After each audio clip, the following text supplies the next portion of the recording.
Good morning/afternoon, everyone. I'm excited to welcome you to this presentation on comprehensive perspectives on criminological theories. Today, we'll take an in-depth look at various theories that explain the causes and mechanisms of crime and explore how these insights can be applied effectively in understanding and preventing criminal behavior. Let's dive into this integrative review and uncover the key elements that shape criminology today. The classical theory of crime is rooted in the idea that people make rational choices and exercise free will when deciding whether to commit a crime.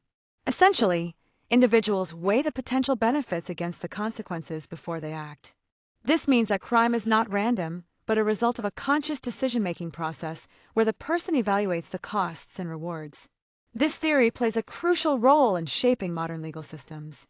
It underpins the principle that punishments should be proportional to the offense, aiming to deter crime by making the costs of unlawful behavior clear and significant.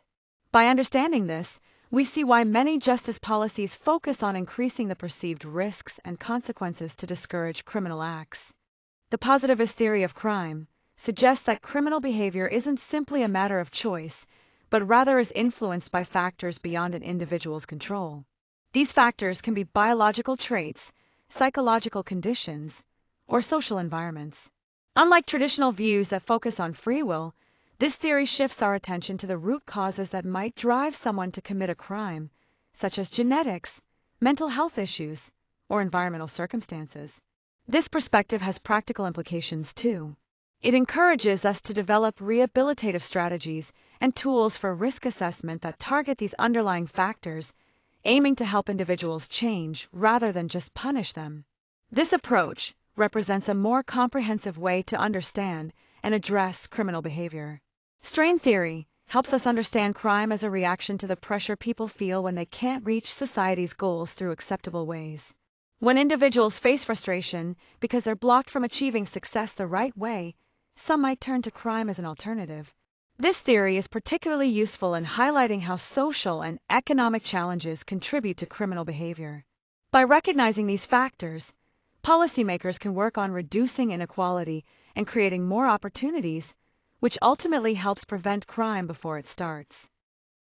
Social learning theory emphasizes that criminal behavior isn't something people are born with, but something they learn through their interactions with others. When certain behaviors are either rewarded or punished, it influences whether those behaviors continue. Essentially, people pick up criminal actions by watching others, imitating what they see, and then experiencing consequences that either encourage or discourage those actions.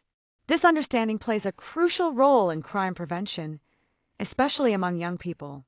Programs focused on prevention and rehabilitation often aim to change the social environments and patterns that contribute to criminal behavior, helping individuals develop healthier ways of coping and interacting. Control theory is based on the idea that people are more likely to commit crimes when their social bonds are weak or broken. These bonds include things like attachment to family, commitment to social norms, involvement in conventional activities, and belief in societal rules. When these ties are strong, they act as controls that discourage delinquent behavior. Essentially, the stronger a person's connection to their family and community, the less likely they are to engage in criminal activities. This theory has practical applications, especially in community-based programs that focus on strengthening social connections as a way to prevent crime and promote social stability. Labeling theory helps us understand crime as more than just individual actions. It shows us how society's reaction plays a crucial role. When someone is labeled as criminal or delinquent, that label doesn't just describe them, it can actually shape how they see themselves and how others treat them. This often pushes individuals further into criminal behavior because the stigma limits their chances to take on positive social roles. On a broader scale, these labels affect social interactions and identity, creating a cycle that's hard to break. Recognizing this, juvenile justice systems have started to focus on ways to reduce stigmatization. Programs aimed at diversion and reintegration look to avoid these damaging labels, helping young people find better paths without being trapped by negative stereotypes. Routine activity theory helps us understand when and why crimes happen by focusing on three key elements that need to come together: a motivated offender, a suitable target, and importantly, the absence of a capable guardian who could prevent the crime. So, if any one of these elements is missing, the likelihood of a crime decreases. Another crucial point is that changes in our daily routines can influence the chances of crime occurring. For example, if more people are out and about at certain times, there might be more natural guardianship, which can deter offenders. This theory isn't just academic, it has practical applications. It's often used in designing strategies for situational crime prevention, like improving lighting in public spaces or increasing security measures, as well as in urban planning. By enhancing guardianship and making targets less appealing or accessible, we can effectively reduce crime opportunities.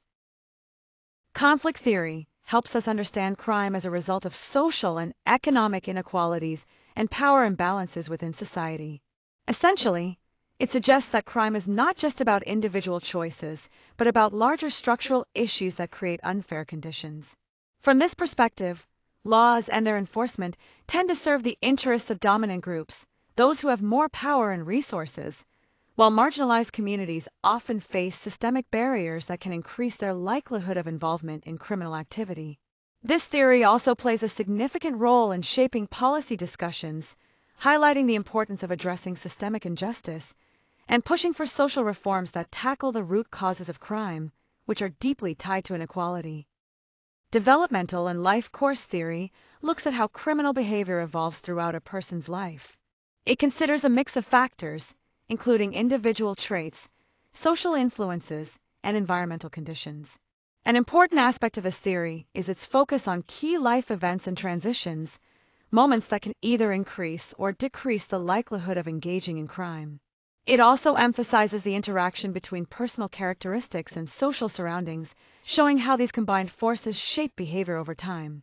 Understanding this interplay helps us create targeted interventions at specific stages in life, making prevention and reduction of offending more effective and personalized.